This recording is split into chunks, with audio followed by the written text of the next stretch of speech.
Hi, this is Misha, and this is truly a first look for me and maybe you on the Steyr AUG STG.77 40th Anniversary Edition, basically the 40th Anniversary Edition AUG. A lot of folks don't realize the AUG was developed in the late 60s and 70s and was officially adopted as Austria's next generation standard issue service rifle in 1977, so yeah, 40 years ago.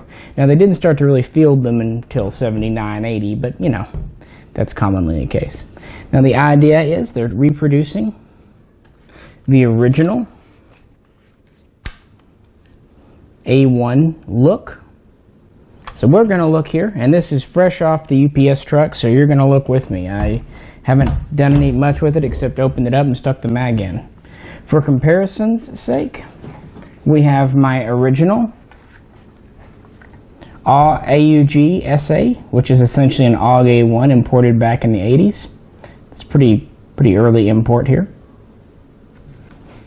And just for completeness' sake, I brought out a standard modern production Steyr AUG A3, and this is the M1 variant. This is the current variation that Steyr is selling. Now first off, these are all very similar guns. The devil's in the details. So, let's see here. Comparing the original, which is, and by the way, these 80s imports are the same as a military AUG, just semi-auto basically. We have a 20-inch barrel here. We have a 20-inch barrel here. They both have kind of cool ribbing on them, which I like. And then it stops in front of the gas block, so that's very similar. The flash hider on the original is a open-ended with three ports. And it's internally threaded for a blank fire device.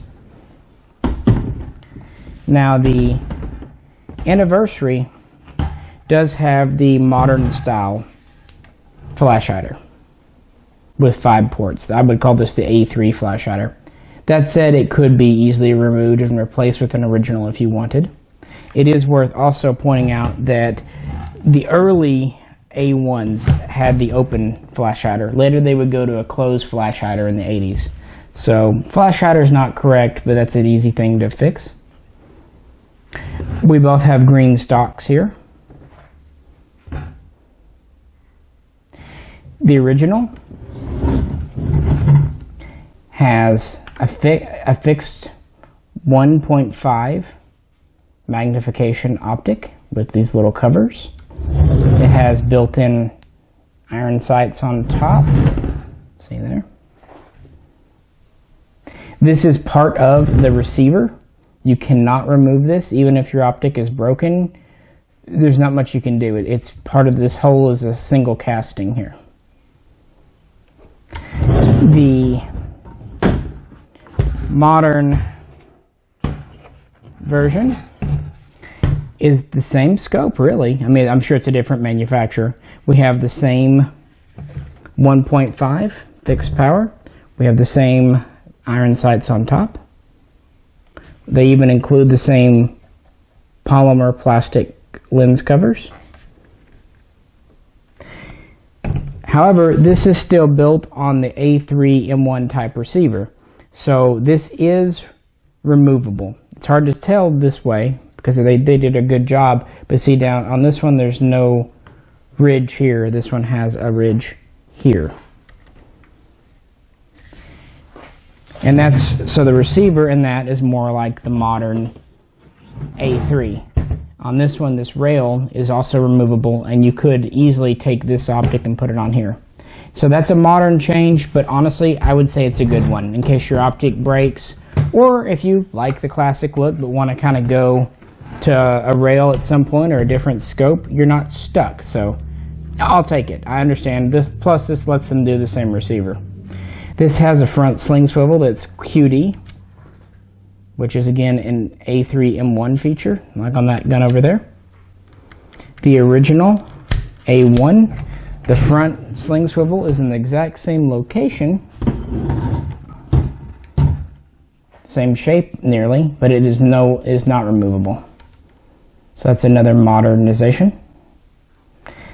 This is the A1 cocking handle. It is square shaped. This button here is your forward assist. You can press it to lock your cocking handle to your carrier to use as a forward assist or silent closure device. The Anniversary has the exact same style of cocking handle. I didn't actually expect them to do this. I'm pretty impressed they went to the trouble of doing the original cocking handle with even the forward assist button. I figured at most they might go to kind of the square style, but omit that. So that makes me happy. This is the modern style that came into use with the A2 and is still on the A3. It's kind of a Talon hook. It does have a forward assist too, but to use it, you fold it in like that, and then that locks it to the carrier. So, different style. Okay. If you notice, the A3 has an external bolt release here. So if you have a charge it here, release it, okay, to release your bow. The Anniversary retains the last round hold open here, but it has no release lever on the side, which is the same as the original. You can see there's no release lever. It also has the last round hold open, but you have to release this, you have to drop your mag like that. And that's the same for the original. So that is the same.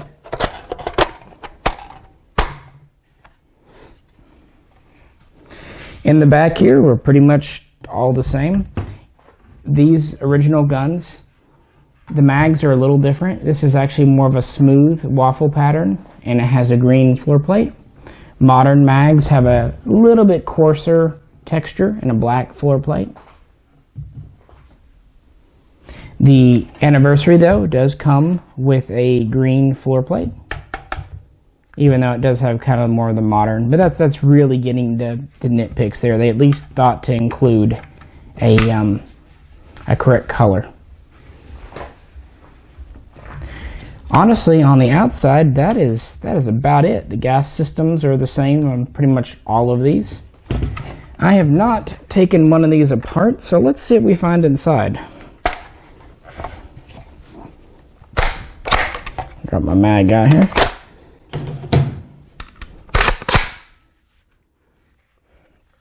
Try to do this on camera. These can be really stiff when they're brand new, and this one, like I said, just came in. Sometimes if you get it started going the other way. There we go. Now you can drift this cross pin out, and then it kind of springs forward a bit on you. This is separating the stock and receiver.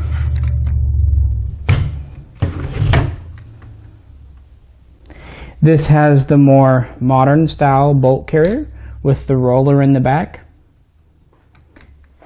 They started using this in late A1 production, A2, and then carried it over to the A3. So it looks like we have a more or less modern style bolt grip. That's okay, you know, it is what it is. It is considered an upgrade and an improvement.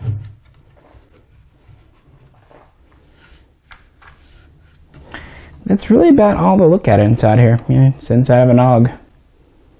They haven't changed a lot. They have changed the firing pin a bit. This looks like it has the modern style firing pin too. But again, those are considered upgrades, and also things you could easily drop into any AUG. But yeah, I really love how easy field stripping is. The barrel has a quick release feature here, this button, which you've seen in a lot of videos. All AUGs will have that. And if you pull the barrel out, then you can access the screws to take your optic or rail, in that one's case, off. So that's how you would remove it if you needed to change or replace anything.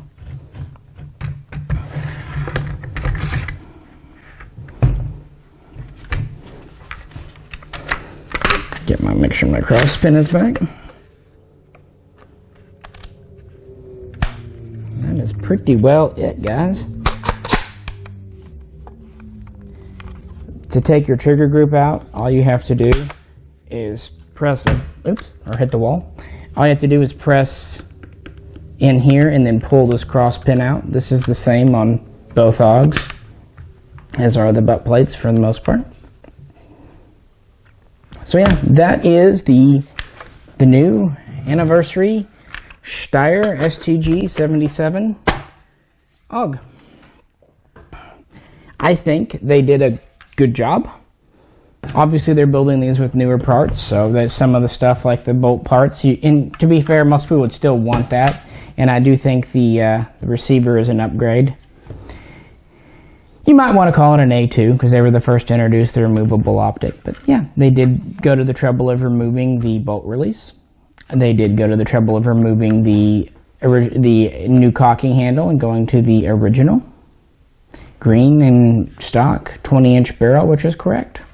I think they did a very good job replicating the scope right down to not having the rails on it. Here. Having the iron sights, that's nice. Even giving you the pulling out lens covers. Not very useful, but you know, they're right there. The flash hider is unfortunate. I kind of wish, I know it's not a big deal. I know you can easily replace them. That's the whole point of having a threaded barrel.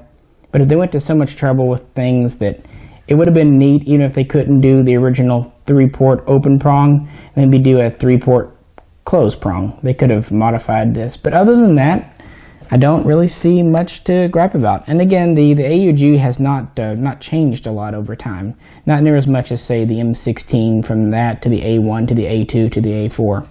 The AUG A1, A2, A3 are pretty close. And that tells you that the design was pretty good to go when it was first created. Steyr put a lot of effort. They took their time and they created it right. But yeah, I thought we would do a video on the Anniversary since you don't see a whole lot about them. Price point wise, this gun is coming to market at around $2,200, maybe $2,100 on sale. These with the A3 rail, black, are priced out at about $1,750, $1,800 most places. But if you get this one with the 1-power optic, they're about $2,100, and if you get it with the 3-power optic, they're about $2,200. So really, considering this one has the optic, this one does not, price-wise, these aren't noticeably more. Really, they're almost exactly in the same price range. So if you already want an AUG with an optic and you like the classic look, this isn't going to cost you more than buying this and then putting an optic on it. It's up to you, obviously, and what's nice about these guns, it's very modular. Barrels come out, rails come off. It's easy to swap things around, and all these mags from different generations are interchangeable too. Well, if you have any questions or comments, please post them below. Really appreciate that.